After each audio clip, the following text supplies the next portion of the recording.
Vamos lá, vamos retomar, né, essas reflexões através da leitura com o livro Deixar Ir. E agora nós começamos o segundo capítulo. Já tivemos a parte do prefácio, já tivemos a parte da introdução e agora nós começamos o segundo capítulo então.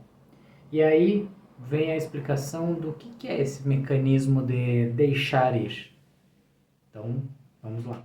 O que é isso? Deixar ir é como cessar de repente uma pressão interna ou retirar um peso.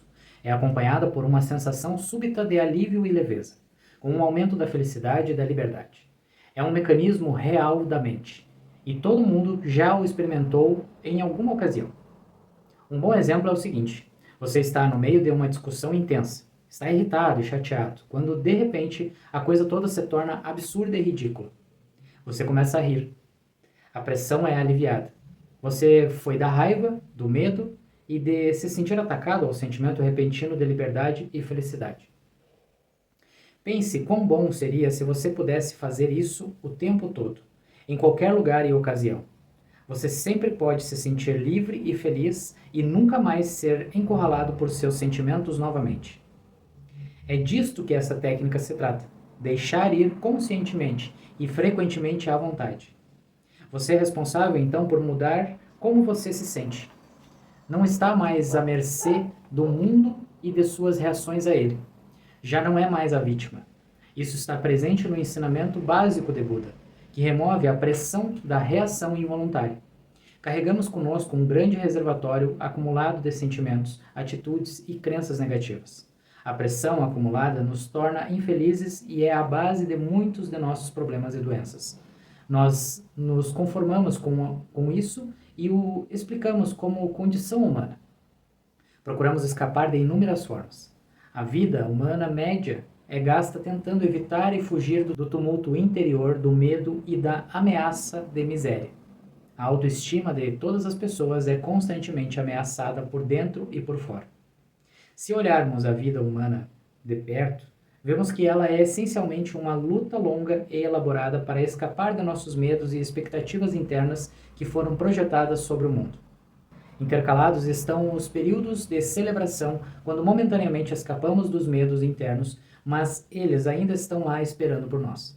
Ficamos com medo de nossos sentimentos internos por possuírem uma grande quantidade de negatividade, da qual tememos ficar sobrecarregados se quisermos dar uma olhada mais profunda neles.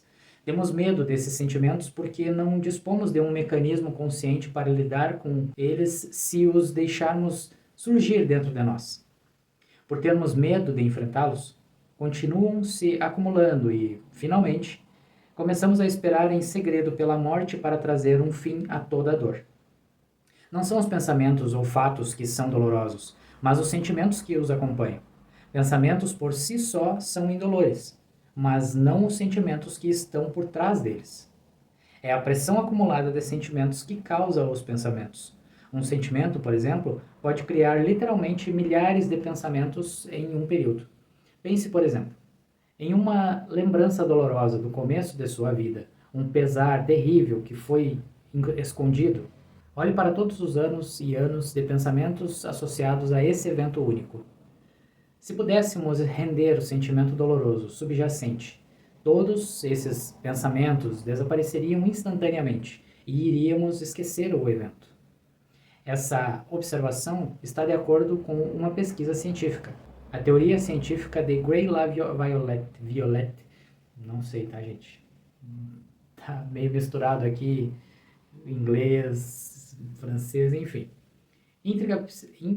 Integra psicologia e neurofisiologia. Seu estudo demonstrou que os tons desses sentimentos organizam pensamentos e memórias. Pensamentos são arquivados no banco de memórias de acordo com os vários tons de sentimentos associados a esses pensamentos.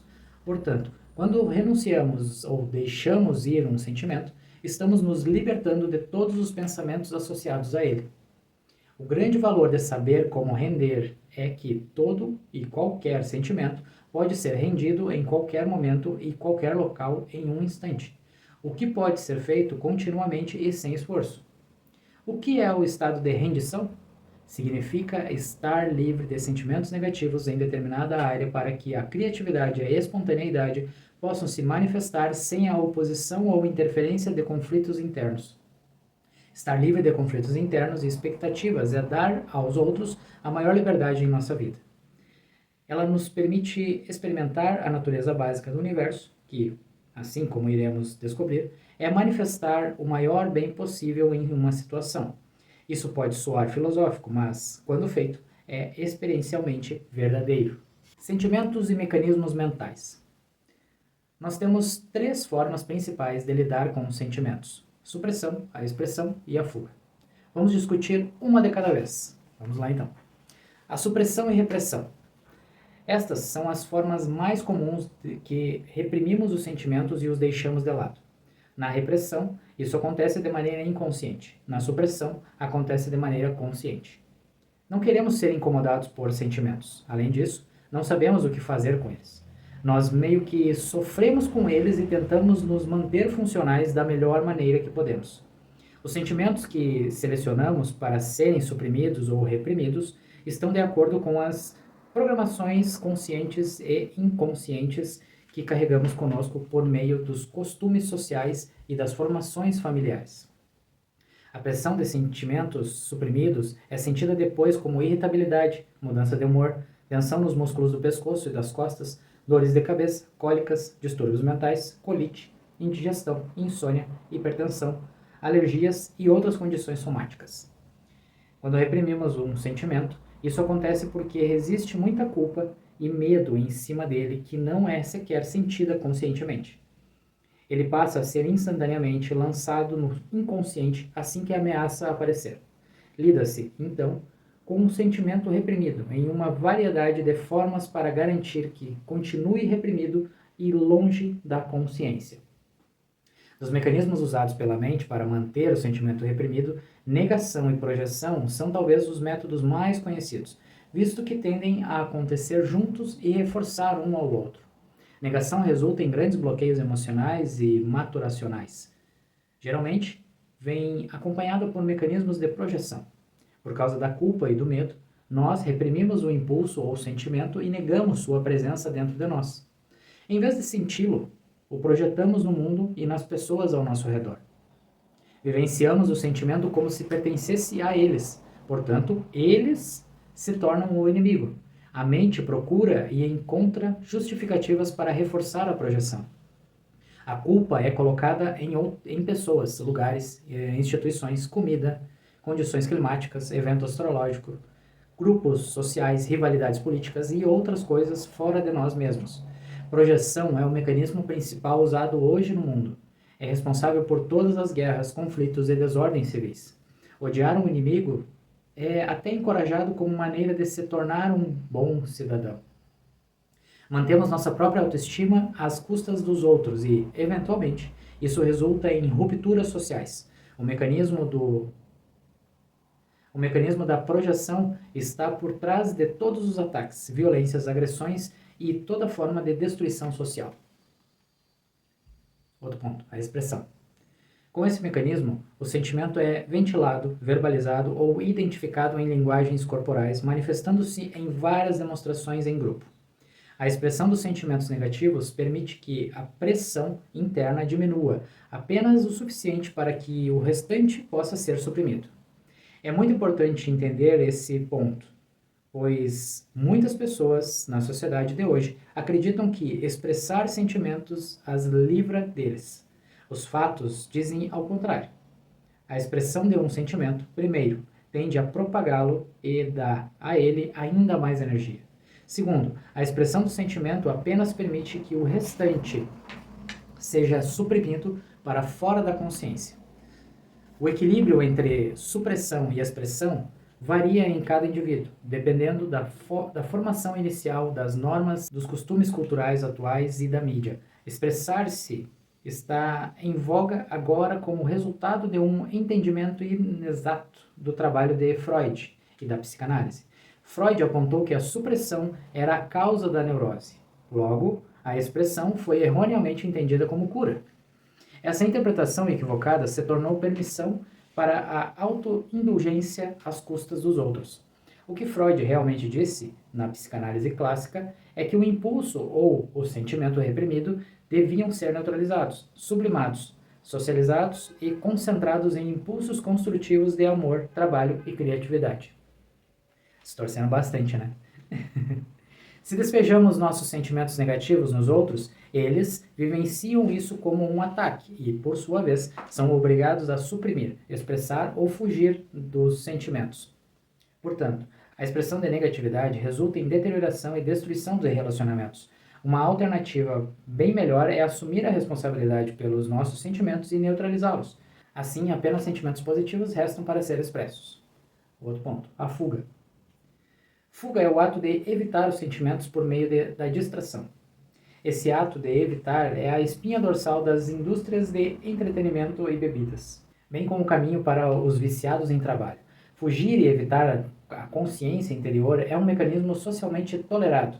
Podemos evitar nosso eu interior e impedir nossos sentimentos de emergirem por uma infinita variedade de atividades, muitas das quais se tornam vícios, conforme a nossa dependência delas cresce. As pessoas estão desesperadas para permanecerem inconscientes. Nós observamos a frequência com que as pessoas olham para a televisão quando entram em uma sala e depois andam por aí, em um estado de sonho, sendo constantemente programadas pelos dados descarregados nelas. Elas têm pavor de enfrentar a si mesmas, temem até mesmo um momento de solidão. Estão em constante atividade frenética, frequentando socializações intermináveis, falando, enviando mensagens de texto, lendo, ouvindo música, trabalhando, viajando, passeando, comprando, comendo muito, jogando, indo ao cinema, tomando remédios, usando drogas e bebendo em festas. Muitos desses mecanismos de fuga são defeituosos, estressantes e ineficientes. Cada um deles exige um aumento grande de energia em si. Grandes quantidades de energia são exigidas para manter a pressão crescente dos sentimentos suprimidos e reprimidos. Existe uma perda progressiva de consciência e uma suspensão do crescimento. Perde-se a criatividade, a energia e o verdadeiro interesse nos outros. Interrompe-se o crescimento espiritual e, eventualmente, desenvolvem-se doenças físicas e emocionais, envelhecimento e morte prematura. A projeção desses sentimentos reprimidos resulta em problemas sociais, distúrbios e aumento de características como egoísmo e insensibilidade presentes em nossa sociedade atual. Acima de tudo, o efeito é a incapacidade de amar verdadeiramente e confiar em outra pessoa, o que resulta em isolamento emocional e auto-ódio. Em contraste com o que foi citado, o que acontece quando deixamos ir um sentimento? A energia por trás desse sentimento é instantaneamente rendida e o efeito é de descompressão. A pressão acumulada começa a diminuir conforme deixamos ir constantemente. Todo mundo sabe que, quando deixamos ir, imediatamente nos sentimos melhor. A fisiologia do corpo muda.